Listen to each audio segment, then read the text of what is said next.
Bismillah, Assalamualaikum warahmatullahi wabarakatuh. Eh, Salam pemilih. Alhamdulillah pada kesempatan hari ini kami kedatangan tamu istimewa Mbak Fiona Calahan. Selamat datang Mbak. Hatur nuhun. Sampurasun. Rampes. Jadi kami harus memanggil Mbak, Teh, Ibu atau apa ini? Teteh mangga, ibu mangga. Abi mah Sunda ya. Sunda. Terima kasih Teh sudah hadir ke acara Laik Literasi Kepemiluan di KPU Kabupaten Tasikmalaya. Ini adalah bagian dari proses pendidikan pemilih berkelanjutan, bagaimana ruang-ruang untuk proses pendidikan kita coba dimaksimalkan, salah satunya melalui podcast ini. Dan untuk tema hari ini mencoba kita menyesuaikan dengan apa yang menjadi aktivitas Teteh, salah satunya itu berkecimpung di masyarakat adat yang saya tahu di situ. Selain mungkin aktivitas-aktivitas lainnya sebagai aktivis perempuan dan lain-lain. Mungkin nanti bisa diceritakanlah sedikit gambaran kepada kita terkait aktivitas Teteh di masyarakat adat seperti apa. Dan tentu ya kita ngobrol ringan agar dari pertemuan hari ini itu bisa menjadi sebuah pencerahan sedikit pencerahan bagi masyarakat khususnya Kabupaten Tasikmalaya dalam proses penguatan demokrasi ke depan. Mungkin mau perkenalan dulu mangga, yang penting mungkin ya aktivitas Teteh hari ini seperti apa nih Teh? Ya. Hatur nuhun sebelumnya. Siap. Pak Cecep. Kita bertemu lagi sekarang Siap. dalam suasana podcast ya. Oke. Aktivitas saya sampai saat ini masih dalam ruang lingkup pemberdayaan. Pemberdayaan manusia tentunya. Tapi lebih spesifiknya lagi masyarakat adat dan komunitas lokal. Kenapa saya memilih itu? Karena memang seru sesuai dengan bidang yang saya minati, yaitu bidang sosial budaya, traveling, adventure, dari sanalah gitu kan. Saya memang menyukai ranah adat. Karena dari traveling itu sendiri kita nggak hanya ketemu sama alamnya aja, tapi kita berkecimpung langsung sama dunia sosial dan lalu budaya. Nah, dari budaya kan ada akarnya yaitu adat. Adat. Betul. Nah, di sana mungkin saya juga orangnya penasaran gitu, Pak Cecep. Jadi dari setiap traveling saya tuh harus menyimpulkan gitu. Dari setiap daerah itu pasti memiliki ciri khas. Ya, betul. Nah, ciri khas ini terbentuk oleh suatu identitas. Nah, identitas apa? Pada akhirnya Indonesia itu memiliki karakter Nusantara. Nah, karakter Nusantara itu akhirnya melahirkan ya identitas budaya masing-masing daerah gitu kan. Nah, ini yang nggak habis saya pikir sampai saat ini gitu, bahwa Indonesia ini negara kepulauan terbesar, memiliki adat budaya yang begitu banyak, ratusan, topografinya juga begitu unik dari Sabang sampai Merauke, dan nggak ada habisnya. Saya berpikir bahwa kok Indonesia unik banget ya, beda banget dengan negara lain. Kok tiap pulau yang harusnya sama lah gitu adat budaya, tapi ini berbeda-beda gitu dari setiap kabupatennya gitu. Nah, lalu saya juga akhirnya berpikir flashback gitu bahwa oh ya, RI 1 kita ini berhasil menyatukan Nusantara gitu. Wow, zaman dulu seperti apa ya gitu kan. Transportasinya betul. Jadi saya berpikir wah, ini keren, dan kita memang harus banyak bercontoh pada pemimpin-pemimpin terdahulu dan sebelum RI 1 yaitu Soekarno itu kan banyak pemimpin-pemimpin adat atau misalnya pemimpin-pemimpin budaya yang memang hebat-hebat di seluruh Nusantara yang memang harus kita angkat ke permukaan. Dari situ juga kita bisa banyak belajar juga cara kepemimpinan mereka gitu. Nah, balik lagi apa kegiatan saya yaitu di ranah pemberdayaan masyarakat adat dan komunitas lokal, tapi saya juga punya passion untuk mentoring orang muda. Ya, Ini saya betul. sudah lakoni udah lebih dari 15 tahun. Nah, dari pengalaman yang tadi itu saya sisipkan keilmuan mengenai adat, kearifan lokal, Iya, budaya gitu untuk orang muda. Kenapa saya lakukan itu? Karena saya juga punya cita-cita bahwa budaya Nusantara kita itu jangan punah gitu. Lalu betul, mungkin betul. ya siapa lagi kalau bukan generasi muda kan? Lalu pemilih-pemilih kita ke depan Iya. untuk memilih pemimpin kita di masing-masing daerah ini kan memang orang muda kan Iya. paling banyak gitu. Lalu saya pikir wah mereka harus cerdas. Balik lagi kan pemilih cerdas ini seperti apa? Mereka itu yang kalau bisa memahami kearifan lokal, budaya dan sejarah setempat. Nah, gitu sih. Jadi mungkin lalu satu lagi karena mungkin saya juga asalnya dari Tasikmalaya, saya juga akhirnya setelah keliling Nusantara saya berpikir saya juga ingin mencerahkan khusus untuk daerah saya, asal usul saya, dan setelah menyelami daerah saya sendiri bahwa generasi muda kita juga sedang mengalami krisis identitas. Akhirnya dari situ saya juga punya niatan untuk mencerahkan mereka dengan cara saya gitu, dengan bidang yang saya lakoni saat ini gitu. Betul. Malah terakhir informasi bahwa salah satu budaya kesenian lah yang mencoba untuk ditampilkan ya ke level internasional yang kemarin yang terbaru Karindi kan gitu. Ya. Terus juga informasi yang saya dapatkan bahwa Teteh sendiri begitu lebih dikenal di wilayah Pulau Jawa, malahan di salah satunya di Papua, malah diangkat sebagai salah satu tokoh lah ya di sana. Tentu keanekaragaman budaya yang ditemukan hari ini oleh Teteh. Nah, ketemu tidak titik di mana bahwa adat atau budaya itu menjadi sebuah salah satu tools untuk memperkuat demokrasi ke depan. Ya, oke. Itu pertanyaan yang sangat menarik sekali antara adat dan demokrasi. Dari pengalaman yang kemarin, ketika saya ingin memajukan budaya sendiri, budaya Sunda khas Tasikmalaya, Tasik, ya. yaitu salah satunya Karinding dengan kelompok seni musiknya bernama Karinding Sadulur. Nah, mereka sudah berkecimpung itu sudah lebih dari hampir 10 tahun dan lumayan cukup lama bertahan, lalu memiliki kesempatan untuk tampil di luar negeri. Nah, kesempatan tampil di luar negeri ini kan sudah sampai 4 kali. Namun sayangnya belum ada perhatian gitu dari berbagai aspek sehingga belum bisa berangkat. Nah, itu menjadi pengalaman saya pada khususnya saya pribadi bahwa berarti budaya di daerah kita ini masih butuh dorongan, masih butuh perhatian, masih butuh kepedulian lah dari semua aspek, baik masyarakat, pemerintah, dan kita semua elemen, semua lembaga dan lain sebagainya. Kenapa saya khawatirkan balik lagi karena poin krisis identitas tadi. Nah, pada akhirnya yang kita ketahui kan masyarakat adat ini jadinya minoritas pada akhirnya karena akhirnya jangankan diberangkatkan ke luar negeri gitu kan untuk tampil di daerah sendiri aja masih ada keterbatasan dan belum ada ruang ekspresinya gitu. Akhirnya untuk mencapai level demokrasi ini kan saya pikir ini keterkaitannya dengan senimannya itu sendiri dan individunya masing-masing memang sudah memiliki hak untuk memilih, itu yang pertama.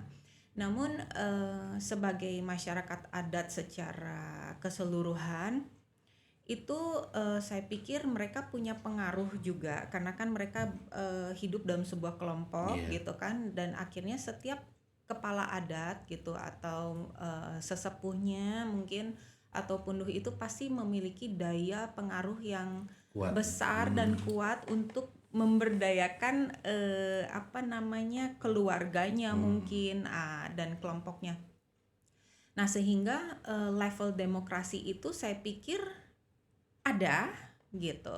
Hanya masih dibatasi dalam konteks-konteks tertentu. Artinya gini, benefit dan barternya apa sih gitu ketika kita berhasil untuk merangkul minoritas ini gitu kan, masyarakat adat ini. Nah, kira-kira masyarakat adat ini juga diperhatikan nggak gitu, karena kan sampai saat ini masyarakat adat ini masih ngap-ngapan gitu kan, yang tadi dengan pengalaman Karinding ke luar negeri aja, padahal oleh pihak negara tersebut sudah welcome banget, sampai nggak ada capeknya untuk mengundang Karinding sadulur tersebut. Nah, ini kan dari bolanya ada di kita, apakah kita mau ya. Nah, akhirnya ya itu dia, akhirnya kan pasti ada kekecewaan lah dari pihak masyarakat adat itu pasti, karena kan apakah saya diperhatikan gitu kan, bahasanya apakah saya dipedulikan gitu. Nah, akhirnya level of demokrasi itu untuk di masyarakat adat bagi saya itu akan ada ketika ada take and give mungkin, atau sinergitas langsung dari pemimpinnya tersebut yang terpilih ke depannya dengan masyarakat adat itu. Padahal ini menurut saya ya adalah sebuah harusnya memang ada keharusan mungkin karena ini bidang saya kali ya. Jadi saya akan memastikan bahwa harus dipastikan bahwa masyarakat adat ini harus dipedulikan, karena kalau nggak ada, bayangkan kalau nggak ada masyarakat adat berarti Nusantara ini akan punah juga. Hilanglah daya tarik pariwisata se-Indonesia dan lain sebagainya. Lalu ciri khas dan karakter daerah kita juga akan lama-lama punah. Begitu juga ketahanan budaya kita ya sudah tidak ada lagi. Nilai-nilai apa ya? Nilai-nilai apa saja yang bisa dikembangkan, terutama di nilai-nilai adat ya, yang bisa dikembangkan atau dicoba diterapkan dalam konteks itu akan ketika masyarakat melakukan itu secara tidak langsung, demokrasi akan semakin kuat. Nah, nilai-nilai apa yang bisa dilakukan diadopsi lah dari masyarakat adat ke masyarakat yang pada umumnya, sehingga itu akan menguatkan demokrasi. Betul. Menurut saya nilai-nilai bertahan hidup. Nilai-nilai bertahan hidup dari masyarakat adat itu sendiri sangat terlihat karena mereka langsung hidup dengan alam, bersama alam dan di alam. Artinya tanpa alam mereka tidak bisa hidup. Jadi apa saja sih kalau kita breakdown gitu kan nilai-nilai dari bertahan hidup? Yang pertama kan gotong royong. Jadi masyarakat adat ini yang sudah terbiasa hidup berkelompok, memiliki konsep adat tersendiri, memiliki nilai kearifan lokal, tata cara hidup adat istiadat yang berbeda-beda, tetapi mereka punya prinsip hidup dan hukum adat yang berbeda-beda. Tetapi dalam satu kelompok tersebut itu sangat dibutuhkan gotong royong. Kebersamaan itu ada. Mereka hidup karena kebersamaan. Jadi apapun adat yang berbeda, tapi ada satu yang sama, itu di konteks gotong royong dan kebersamaannya. Gak mungkin mereka menyiapkan misalnya pesta adat atau sebuah ritual sendirian. Ya mungkin ada, tapi dalam konteks kebudayaan itu pasti selalu sifatnya kolektif gitu, dan sifatnya memang semua harus hadir, keluarga kan gitu. Nah itu kebersamaan. Lalu yang saya dapatkan dari hasil perjalanan mempelajari masyarakat adat itu, mereka itu jujur. Jujur dalam konteks jujur yang datang dari hati. Lalu kenapa saya bilang nilainya jujur dari hati itu karena mereka hidup dengan alam, otomatis kenaturalan, kepolosan, dan tidak ada sekat. Itu membiasakan mereka untuk hidup dalam sebuah kepolosan, kejujuran. Nah, itu menjadi kebiasaan sehari-harinya mereka. Jadi ketika mereka menyukai seseorang, mereka akan dengan hati. Tidak perlu diiming-imingi apapun, gitu. Nah, kalau misalnya mereka tidak menyukai, mereka akan langsung saja. Contoh misalnya, kalau boleh saya sebutkan, misalnya di Asmat ya, misalnya, kan mereka dikenalnya sangat primitif, lalu dulunya itu mereka pernah menganut kanibalisme ya. Tapi saat ini tidak ada. Nah, waktu pertama kali saya menginjakkan kaki di sana, kan saya pasti dikasih kabar tuh, wah hati-hati nanti kamu dimakan atau apa gitu ya. Wah, kayak gimana? Jadi penuh pemikiran, akhirnya bimbang dan ragu dan lain sebagainya. Tapi itu kan katanya ya, desas-desus. Nah, ketika saya hadir ke sana, saya menginjakkan kaki di sana, saya mulai berjalan kaki di sana kan, di sana tuh dikenalnya kota papan. Jadi segala sesuatu di atas papan karena topografinya di sana rawa-rawa. Betul, lumpur dan rawa-rawa. Nah, akhirnya pas berjalan di sana ada orang asli lewat misalnya. Malah mereka menyapa duluan loh. Katakanlah kita hidup modern, tamu, kita hidup di kota besar misalnya, ataupun dari Tasik dan lain sebagainya yang cukup modern, tapi sapa menyapa itu kan ya jarang, malah kita harus gaungkan gitu kan, aneh. Tapi di daerah primitif setiap orang asli lewat mereka yang menyapa duluan. Akhirnya kan kita jadi malu sendiri kan, kita yang jauh lebih berpendidikan di sekolah. Senyum sapa itu kan harusnya menjadi kebiasaan dan malah kita diingatkan kembali. Nah, jadi hal sederhana itu yang tadi konteksnya kejujuran, karena mereka hidup dalam sebuah daerah yang memang masih alami, belum terkontaminasi oleh internet sebetulnya. Sampai hari ini ya? Betul. Nah, jadi tadi poinnya kan kebersamaan atau gotong royong gitu kan, kejujuran. Nah, lalu yang berikutnya masyarakatnya itu saling peduli. Itu sangat dirasakan karena ya itu tadi hidup berkelompok, berarti kan harus care satu sama lain. Lalu sebetulnya yang poin kebersamaan dan gotong royong itu memang poin utamanya. Jadi itu yang memang kita jarang rasakan ya di zaman tanpa melihat sekat dan lain sebagainya mungkin. Ya, betul. Nah, sehingga nilai-nilai itu tuh sangat berpengaruh di dalam demokrasi gitu. Karena demokrasi ini kan kita ya harus ada nilai kebersamaan kan, harus ada nilai gotong royong gitu kan, lalu harus nilai kejujuran. Karena kenapa demokrasi ini kan, kalau kita mungkin bahasanya pesta demokrasi, kalau itu pesta adat gitu. Jadi bayangkan pesta demokrasi adalah pesta adat yang semua itu terstruktur, tersistematis, tapi semua itu terbuka kok gitu, terbuka. Dan ketika memilih calon pemimpin juga saya pikir yang satu caranya tradisional, yang satunya dengan cara mungkin modern gitu kan. Karena kenapa kita bisa memilih calonnya dengan melalui sosial media gitu kan, dan lain sebagainya, poster atau apa. Kalau mereka kan secara adat dan tradisional tanpa ya teknologi yang canggih gitu. Jadi saya pikir justru kita belajar banyak dari adat gitu. Ya diantaranya ya itu tadi mungkin sifat-sifat kebersamaan, terus kejujuran, terus care ya, peduli. Ya betul.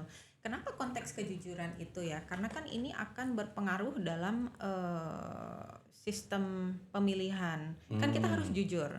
Artinya gini, sampai saat ini kan kita terus harus memerangi money politik itu gitu. Nah, bagaimana seseorang ingin memilih, akhirnya kan tidak jujur karena kalah dengan serangan fajar misalnya, Iya. atau dengan diiming-iming uang 50.000, 100.000 untuk 5 tahun dan lain sebagainya. Nah itu kan tidak jujur. Nah kalau masyarakat adat itu jujur, makanya saya bilang kalau misalnya itu calon pemilihnya dia suka sama itu, ya udah dia jujur, saya suka sama itu, dia tidak lihat uang, tidak lihat Iya. iming-iming apapun, begitu maksud saya. Nah, apabila itu misalkan dicoba, bukan diterapkan lagi ya, sebenarnya untuk diasah kembali, karena mungkin leluhur-leluhur kita sudah mengajarkan hal itu, walaupun mungkin terkikis oleh berbagai faktor lah ya hari ini. Dan kalau toh misalkan apa yang dilakukan oleh masyarakat adat itu baik, kenapa tidak kan? Di dalam era demokrasi pun, dalam contoh pemilihan dan lain sebagainya, hal-hal tersebut juga bisa diadopsi. Nah, kira-kira kendala-kendala apa yang didapat sehingga proses ini sangatlah susah untuk dicoba, bukan diadopsi sebenarnya, dicoba diasah kembali, bahwa nilai-nilai tersebut kan baik adanya kan. Betul. Nah, yang ditemukan lah ketika bisa membandingkan antara ketika bergelut dengan masyarakat adat, lantas ke lingkungan di luar itu, kendala apa yang ditemukan sehingga proses nilai-nilai ini susah untuk dicoba untuk diasah kembali. Oke, untuk diterapkan di Iya, masyarakat ya, kita secara umumnya misalnya. ya. Ya, yang paling susah itu sebetulnya mungkin untuk sementara ini ya, Iya. saya berpikirnya ada dua.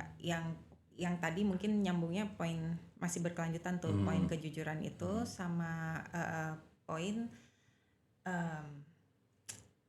kayaknya literasi politik juga sangat penting sih, saya pikir ya, kayak gitu. Karena di masyarakat yang modern ini, yang kita hidup di lingkungan tetangga ini kan, yang di Jawa Barat lah katakanlah dan Tasikmalaya ini kan sebetulnya sudah modern, akses juga sudah dipermudah, baik infrastruktur jalan, untuk kebutuhan manusia dan lain sebagainya. Sebenarnya kita sudah dimudahkan dan dimanjakan sekali, sehingga seharusnya tidak ada kendala. Nah, cuman karena ada sisi lainnya, karena saking dimanjakan dan dimudahkan, akhirnya kan menjadi poin kebablasan juga, sehingga apa ya Pak Cecep, jadi kadang-kadang banyak requestnya juga gitu kan, banyak requestnya juga. Nah sementara masyarakat adat hidupnya sederhana, kemudian nggak neko-neko, dan ketika mereka suka sama sesuatu ya sudah itu saja gitu, sangat simpel gitu.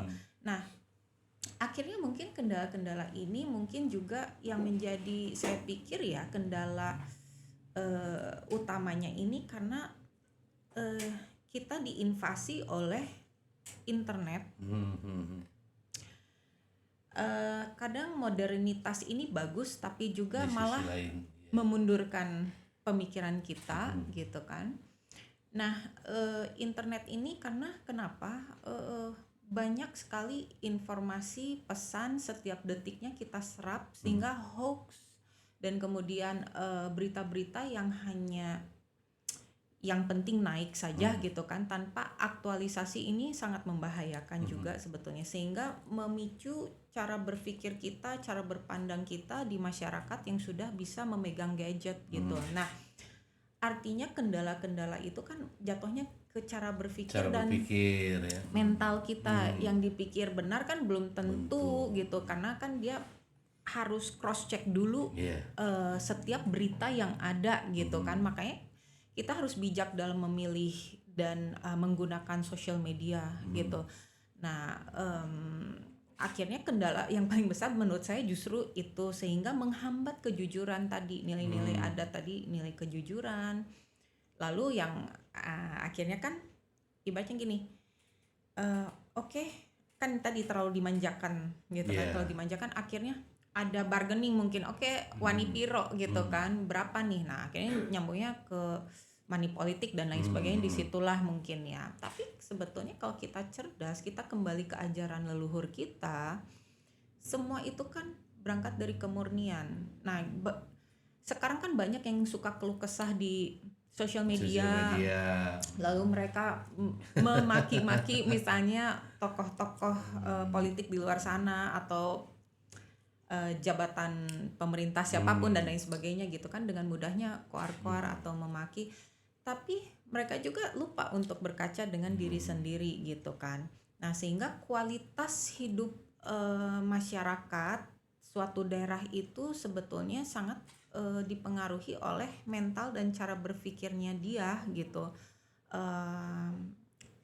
Kelihatan suatu daerah itu yang balik lagi nyambungnya ke krisis identitas yang tidak memiliki jati diri kan. Kalau kita jati dirinya pancet mah jelas, jadi apapun serangan dari luar, baik itu budaya yang kurang baik atau apapun itu kan kita pancet dengan budaya kita gitu. Nah, mungkin itu salah satu cita-cita dan mungkin misi yang terus dijalankan tanpa lelah dengan sekemampuan saya gitu kan, untuk terus mencerahkan daerah kita Tasik bahwa hey, kita punya sejarah budaya adat yang luar biasa, yang sangat kaya, dalam dan luas gitu kan, dari Galunggung sampai Sukapura ini kan kita bisa banyak belajar karena dari Sukapura itu sendiri juga gudang pemimpin, semua pemimpin hebat dari Sukapura juga, dan tidak lupa dari masa Kabataraan Kerajaan Galunggung juga gitu. Ya, apa ada nggak kekhawatiran ya? Tadi kan nilai-nilai adat atau nilai-nilai budaya yang dijalankan atau dilaksanakan di adat istiadat tersebut itu memiliki nilai yang bagus lah ya, kebersamaan, kejujuran, kepedulian dan sebagainya, sehingga hal-hal itu, nilai-nilai itu harus ditransformasikan lah ke masyarakat umum. Nah, hal apa yang perlu dilakukan ya? Apakah mereka yang seharusnya bukan diperdagangkan ya, ditampilkan, ini loh yang bagus itu seperti ini, yang bagus mereka ditampilkan. Nah, ketika mereka ditampilkan ke masyarakat luas, ada kekhawatiran nggak ada proses yang akan berpengaruh terhadap adat itu sendiri ketika dia bersentuhan secara terus-menerus dengan luar? Betul. Sebetulnya kalau saya pribadi sih iya, ada kekhawatiran banget. Iya. Sangat ada kekhawatiran ketika masyarakat adat itu sudah sering disentuh ya, bersentuhan dengan misalnya kebijakan-kebijakan pemerintah, misalnya kan konsep pembangunan Indonesia ini kan sebenarnya belum sesuai dengan kebutuhan akar rumput loh, gitu ibaratnya. Nah, ini konsep pembangunan nasional ini lebih ke yang mana gitu kan, karena sebetulnya apakah itu benar-benar melindungi daripada masyarakat adat itu sendiri atau tidak? Karena asal muasal semua ini kan memang dari masyarakat adat, mereka punya tanah wilayah sendiri yang mereka jaga dan sebagainya, kan lambat laun itu semua terkikis oleh sebuah pembangunan yang tadi juga sebetulnya sekarang di daerah pedalaman masyarakat adat itu kan pemerintah terus meluaskan sinyal wifi, internet, kebutuhan digitalisasi. Maksud saya itu digitalisasi ini terus digembar-gemborkan. Nah, ketika digitalisasi itu sendiri tidak dibarengi dengan bimbingan khusus untuk masyarakat adat, itu sangat bahaya loh. Sangat-sangat bahaya. Jadi yang perlu kita lestarikan dan kita jaga, dan adat itu satu-satunya yang kita miliki di setiap daerah di Indonesia yang harus kita jaga, kita lestarikan, jangan sampai punah. Tapi ketika kita juga menawarkan modernitas masuk, ada resiko tersendiri. Tentu. Mereka akan kenal dengan dunia modern, mereka akan kenal juga dengan dunia uang. gitu, yang tadinya mereka tidak memerlukan uang karena bertahan hidup sudah langsung dari alam. Justru kita yang di kota belajar dari mereka. Malah sekarang kan banyak orang kota yang invest investasi ke daerah-daerah. ke daerah-daerah, punya rumah, villa, cottage, apapun, pensiun aja pengen di kampung gitu kan. Nah ini malah diinvasi oleh modernisasi. Kekhawatiran besar itu tentu ada 100%. Filternya seperti apa Teh? Yang dilakukan terolah dalam konteks, karena mau tidak mau keputusan filterisasi untuk menjaga kearifan adat ya, untuk tetap marwahnya tetap ada, tentu kan itu produknya nanti dari produk demokrasi nih, yang punya kebijakan, yang punya peran kan gitu. Nah ini bagaimana filter yang terbaik gitu yang perlu dilakukan dalam konteks hari ini? Ya,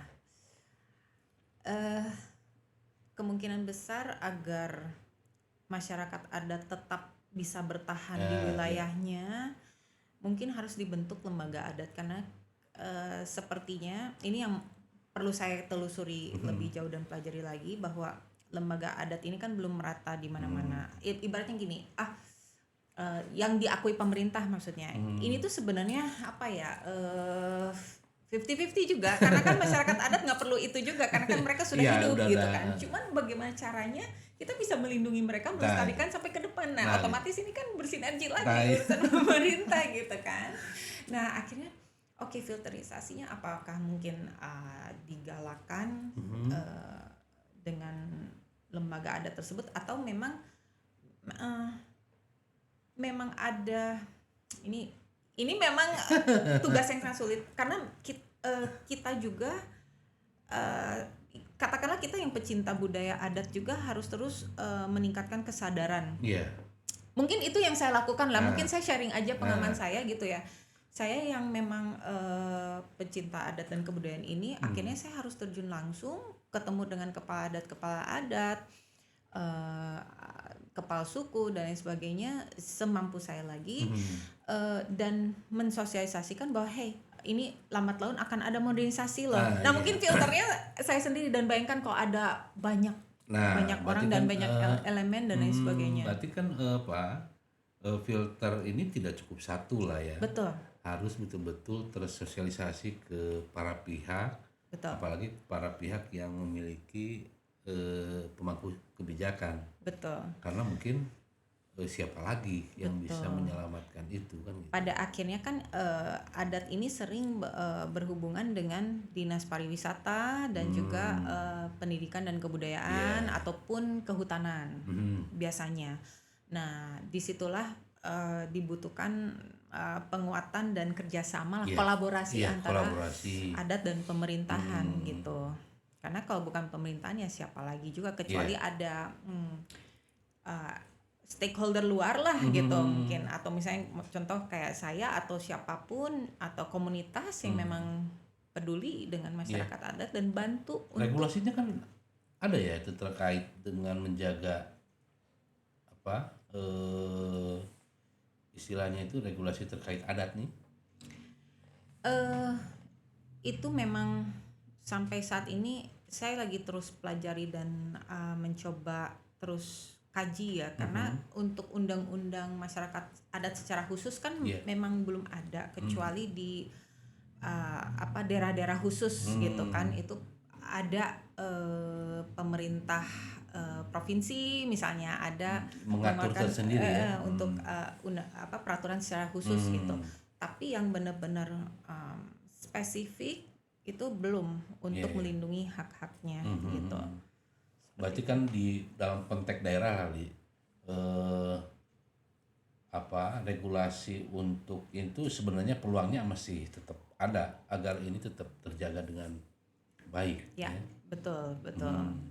Nah kan kalau kayak di Tasikmalaya itu kan kita punya Kampung Naga gitu kan, dan kita juga harus memastikan juga mereka menjaga adat, tapi juga ikut ayo dong ikut menjadi warga negara yang baik dengan memilih gitu kan. Kebetulan kita juga sangat welcome lah ketika sosialisasi di sana segala macam, welcome karena mungkin informasi terkait proses demokrasi melalui pemilihan pun mereka sangat membutuhkan. Eh, di luar itu mungkin kewenangan secara adat ya. Iya. Kita kewajibannya bagaimana menyampaikan informasi bahwa ada tahapan proses penyelenggaraan dalam proses pemilihan.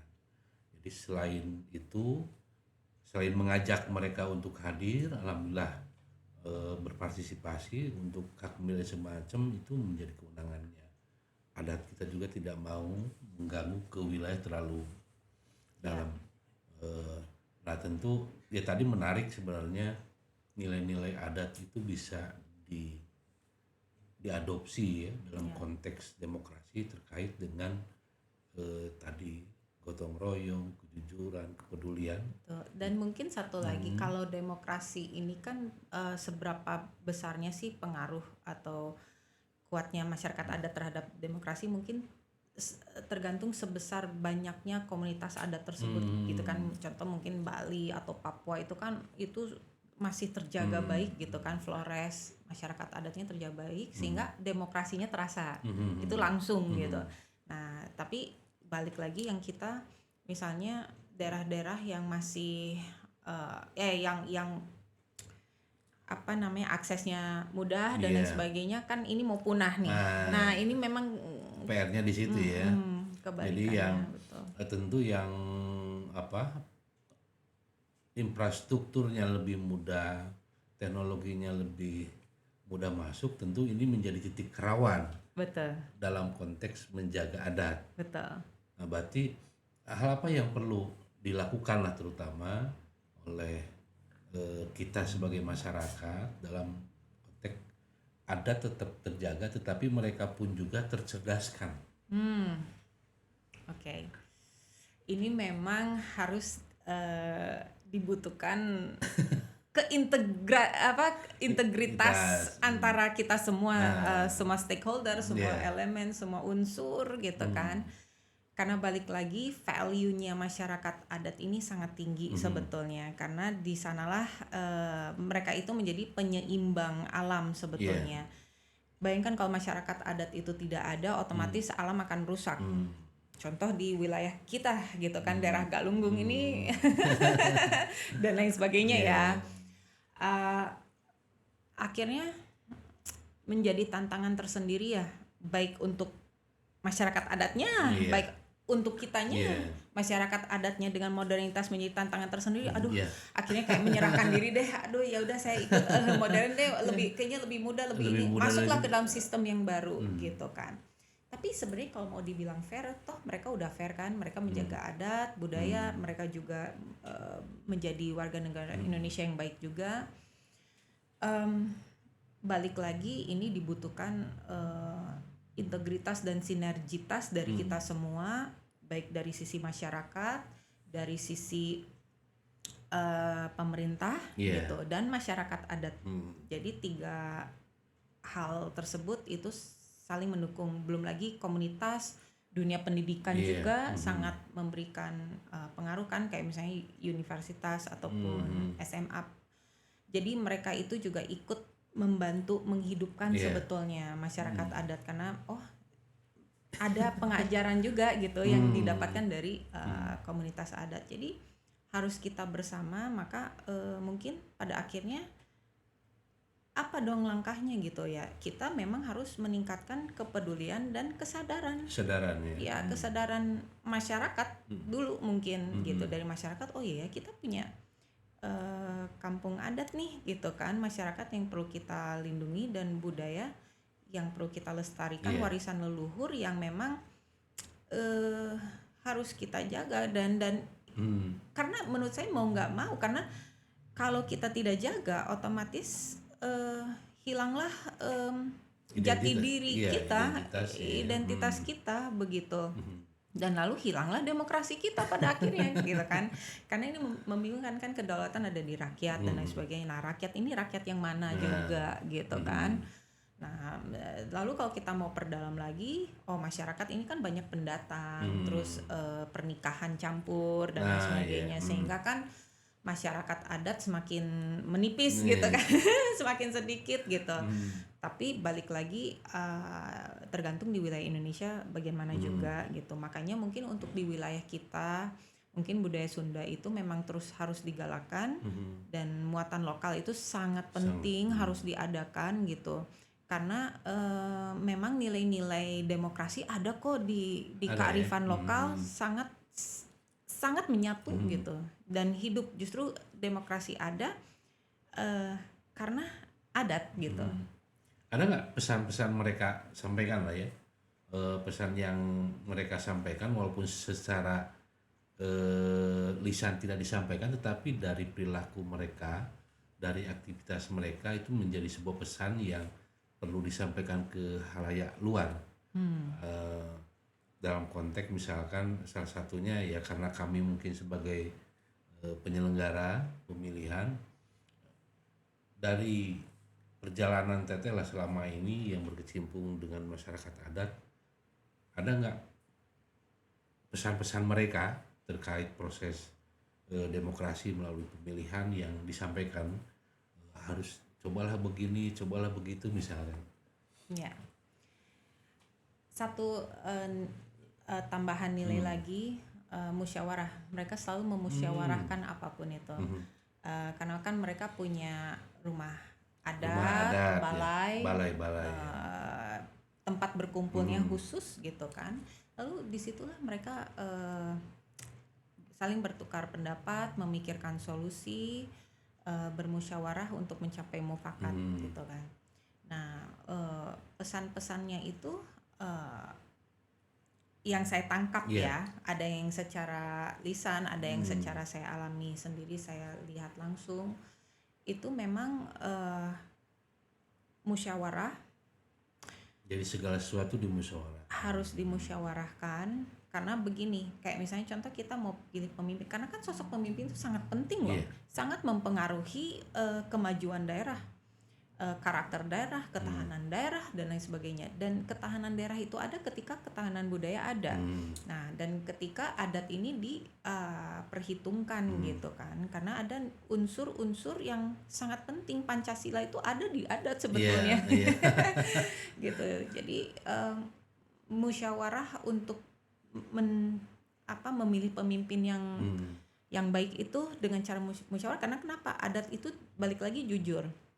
Mereka akan musyawarah untuk sampai mendapatkan titik terbaiknya gitu, tanpa iming-iming apapun gitu. Nah, itu musyawarah, lalu kebersamaannya sangat tinggi. Bagaimana dalam proses misalnya demokrasi ini mereka akan bergotong royong untuk bagaimana cara pemimpin tersebut menang misalnya kayak gitu.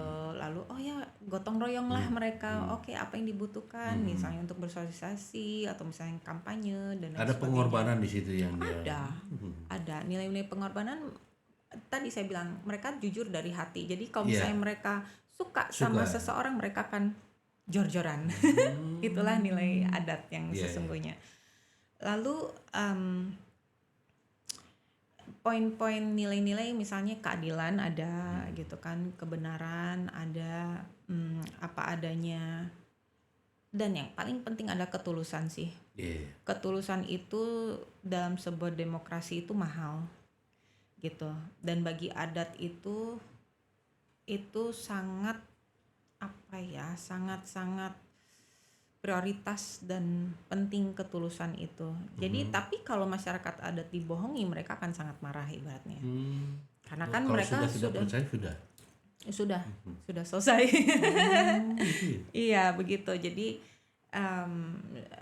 sistem kepercayaan antara pemimpin dan rakyat itu sangat dekat kok di sana gitu, sangat dekat dengan pola sistem adat gitu ya. Nah, kalau kita kan pola sistem pemerintahan itu lumayan jauh ya gitu kan. Ada jarak lah ya. Ada jarak dan lain sebagainya. Kalau adat itu sangat dekat. Nah, itulah yang saya pelajari gitu kan. Termasuk di leluhur kita Sukapura juga dari zaman dulunya kan selalu bermusyawarah gitu kan, untuk memilih pemimpin yang berikutnya, misalnya Bupati Sukapura yang berikutnya dan lain sebagainya, itu kan dengan bermusyawarah dan lalu persiapan khusus gitu kan dari kecil itu udah Udah dididik betul khusus untuk betul-betul dipersiapkan ya. dipersiapkan sekali gitu kan. Karena kenapa? Untuk jadi pemimpin zaman dulu tuh harus real loh. Nggak boleh asal-asalan Iya, gitu iya. kan. Ini kamu punya tanggung jawab masyarakat atau rakyat ya Iya, zaman iya. dulu tuh. Kalau misalnya kamu salah memimpin, wah bahaya Iya, gitu. iya. Begitu. Kalau sekarang kan ya balik lagi pemimpin kita kan macam-macam karakternya Iya. karena sudah manja gitu kan di kursi. Iya Teh, kami sebagai KPU yang memiliki slogan melayani. Nah, bagaimana yang harus kami lakukan kepada masyarakat adat khususnya dalam konteks demokrasi, keberadaan mereka pun betul-betul ada, keberadaan mereka pun betul-betul menguatkan demokrasi. Apa yang mesti kami lakukan itu? Ya. Yang pertama itu dilakukan dengan pendekatan ketulusan juga karena balik lagi nilai-nilai adat itu tentang ketulusan, kemurnian. Dan saya 100% yakin bahwa ketika kita pendekatan untuk literasi politik gitu kan, literasi politik, edukasi politik ini karena kita kan tujuannya baik, otomatis akan diterima juga dengan baik gitu kan. Lalu bagaimana juga dari KPU sendiri itu beradaptasi juga dengan misalnya adat setempat kan, contoh kalau di Tasik kan Sunda gitu kan, adat Sundanya seperti apa, tata titi adatnya apa yang biasa dilakukan, ya kita mengikuti. Nah lalu kita juga kan boleh tentunya diberikan kesempatan untuk misalnya melakukan sosialisasi atau literasi ataupun edukasi politik untuk mereka. Saya yakin mereka pasti akan menerima dengan sangat baik gitu kan, karena kita yang pasti tujuannya baik, saling mencerahkan, saling mengembangkan, karena dibutuhkan bimbingan dari pihak luar, semua masyarakat adat untuk mau bertumbuh berkembang, dan pembimbingnya ini harus yang tentu baik gitu, yang tulus dan tidak ada motif negatif yang merusak tatanan adat setempat gitu. Maka saya pikir harus dilakukan dengan cara pendekatan yang baik saja tanpa merusak tatanan adat mereka gitu, dan saya yakin mereka juga pasti mau mengikutinya. Emang menjadi salah satu kendalanya ketika terkait dengan kami lah di KPU, apalagi dalam proses pemilihan biasanya terbentur kepada masyarakat adat yang secara administrasi kependudukan. Nah, biasanya tapi alhamdulillah lah yang sampai hari ini belum ditemukan lah ya, belum ditemukan hal-hal yang parah terkait bagaimana, karena itu menjadi prasyarat kan gitu ya, administrasi kependudukan walaupun dia ada di wilayah adat gitu ya. Tetap proses itu kan harus ditempuh karena itu menjadi syarat mereka berdemokrasi melalui pemilihan gitu. Nah, Teteh sebagai penggiat budaya dan adat istiadat tentu ada harapan ke depan terhadap masyarakat adat, apa yang perlu mereka lakukan, apa yang perlu mereka laksanakan, dan apa yang tidak perlu mereka lakukan agar mereka tetap ada dalam konteks demokrasi ke depan. Nah, pesan Teteh nih buat masyarakat adat wabil khusus yang ada di Tasikmalaya lah. Ya, saya jadi ingat lagi nih perjalanan saya waktu pertama apa kedua kalinya ke Kampung Naga. Saya juga berkunjung ke sana, saya juga sambil menyapa dan mengeksplorasi di sana, kemudian ketemu dengan beberapa tokoh adat. Lalu mereka ada satu tokoh adat yang menitipkan sebenarnya ke saya, ini jadi mengingat kembali ya bahwa wah kita butuh dukungan seperti Teteh atau Ibu gitu kan. karena supaya adat budaya ini terus lestari. Iya. Kami juga butuh hidup di tengah era Iya, modernisasi ya, tadi. gempuran-gempuran nih segala Betul. macamnya. Nah, lalu ya saya ingat lah dengan momen itu. Kemudian saya pikir harapan saya gitu kan terhadap masyarakat adat, balik lagi pada akhirnya terus yakin bahwa adat ini yang akan membawa kebaikan gitu. Karena tanpa adanya adat, waduh, alam ini pasti akan rusak, pasti akan habis oleh manusia. Saya hanya titip pesannya, yakin, tetap berkembang sebagai manusia sejatinya. Kita juga boleh mempelajari dunia modern, tapi tantangan kita kan ada di diri kita. Apakah kita akan melupakan adat budaya kita atau terbawa arus sehingga punah? Akhirnya tetap harus bertanggung jawab untuk menjaga akar kita. Karena kenapa balik lagi generasi muda kita ini sudah kehilangan arah dalam hal budaya. Terlalu banyak gempuran modernitas dan internet ini membawa salah kaprah orang muda gitu kan, orientasinya, tujuan hidupnya kemana, kan semua harus kembali ke asal usul jati diri. Nah, kuncian jati diri ini ada di adat. Maka memang harus ada regenerasi juga, tokoh adat, kepala suku gitu kan di masing-masing daerah kepada orang muda, karena mau nggak mau populasi orang muda semakin banyak dan mereka terus kan harus sekolah, pendidikan, otomatis kan keluar daerah. Tantangannya keluar daerah ini kadang-kadang menjadi tantangan tersendiri. Ketika pulang lagi udah males soalnya udah tahu bisa jadi karakter dari luar dibawa ke dalam. Betul, itu memang menjadi tantangan sendiri dan itu real. Nah, akhirnya yang tersisa kan sesepuh-sesepuh sekarang dan memang menjadi kesulitan untuk regenerasi ke orang muda. Maka sekarang tuh ibaratnya seleksi alam. Betul, seleksi alam. Penerus-penerusnya itu untuk mau meneruskan adat budaya. Nah, ini yang sangat dikhawatirkan, makanya dibutuhkan dari berbagai macam pihak nih dukungannya. Siap. Terakhir Teh, masyarakat ini adalah salah satu bagian dari masyarakat yang memiliki hak memilih, karena mereka masyarakat Indonesia atau masyarakat Kabupaten Tasikmalaya, dan itu ketika dia sudah masuk ke dalam prasyarat aturan sudah memenuhi, maka dia secara tidak langsung memiliki hak untuk memilih. Nah, apa yang perlu Teteh sampaikan kepada masyarakat adat karena mereka punya hak memilih, agar kualitas pemilihan ke depan itu lebih baik lagi? Besar harapan saya agar mendapatkan pemimpin yang terbaik gitu kan.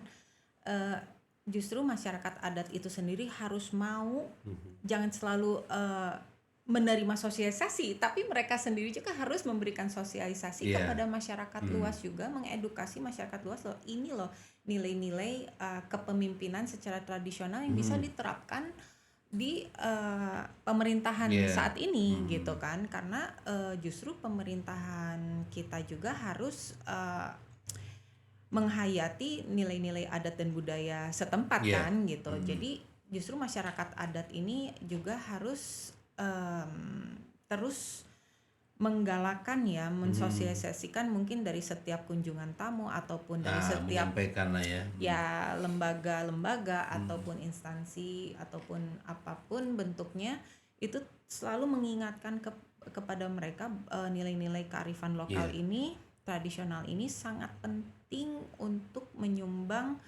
demokrasi gitu, demokrasi Indonesia, karena itulah yang membuat pesta demokrasi Indonesia itu ada karena keunikan kita gitu. Makanya kok kita masyarakat adat juga tidak memberdayakan nilai-nilai itu, akhirnya kurang greget juga gitu kan, seperti itu. Jadi kalau pesan-pesan disampaikan oleh orang lain bukan dari orang adat itu sendiri, sangatlah kualitasnya mungkin akan berbeda.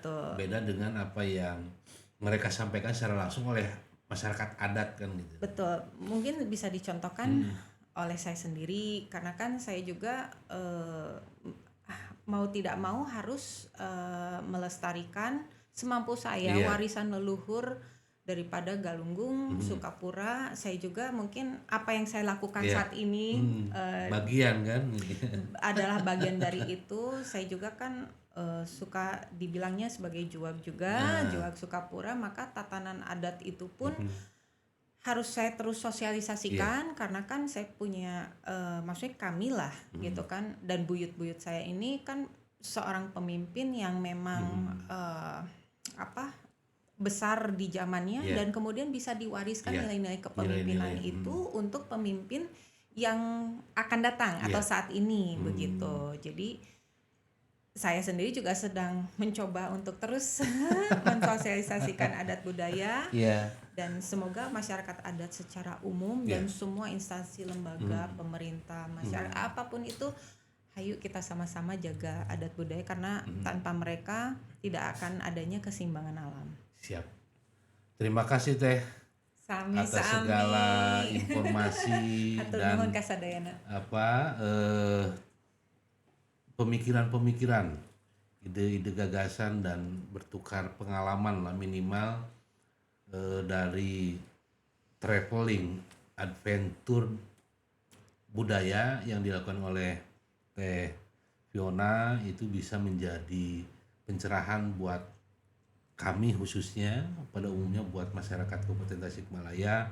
Pesan-pesan tadi dari Teh Fiona tentu selama itu baik, kenapa salah ya, atau kenapa tidak untuk kita mencoba dimulai terkait dengan pesan gotong royong ditingkatkan kembali, kejujuran diri harus betul-betul dikuatkan kembali, terus tingkat kepedulian, terus segala sesuatu didasarkan kepada hasil dari proses musyawarah lah bersama-sama. Nah, ini pesan-pesan yang disampaikan oleh Teh Fiona didasarkan kepada pengalaman beliau yang traveling ke berbagai daerah. Saya pikir sudah seluruh provinsi sudah dijelajahi terkait bagaimana masyarakat adat. Mudah-mudahan Teh, terima kasih sudah bersama kami, dan mudah-mudahan sahabat pemilih di Tasikmalaya ada hal-hal yang positif yang bisa dicoba disampaikan juga ke masyarakat lainnya. Berantailah informasi dan pesan berantai ini, sampaikanlah kepada masyarakat pada umumnya bahwa masyarakat adat memiliki potensi luar biasa yang itu bisa memperkuat dan bisa menjadi fondasi tetap berdirinya sebuah demokrasi. Sekali lagi terima kasih Teh Fiona atas waktunya.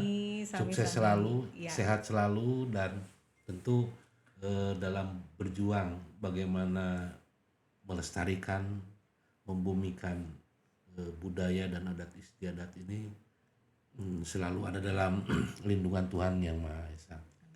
Sekali lagi sahabat pemilih, terima kasih atas perhatian semuanya. Mudah-mudahan kita bisa ketemu kembali di tema-tema selanjutnya dan bisa berpartisipasi kembali dalam agenda sosialisasi dan pendidikan pemilih berkelanjutan. Sekian, Assalamualaikum warahmatullahi wabarakatuh. Waalaikumsalam warahmatullahi wabarakatuh. Sampurasun.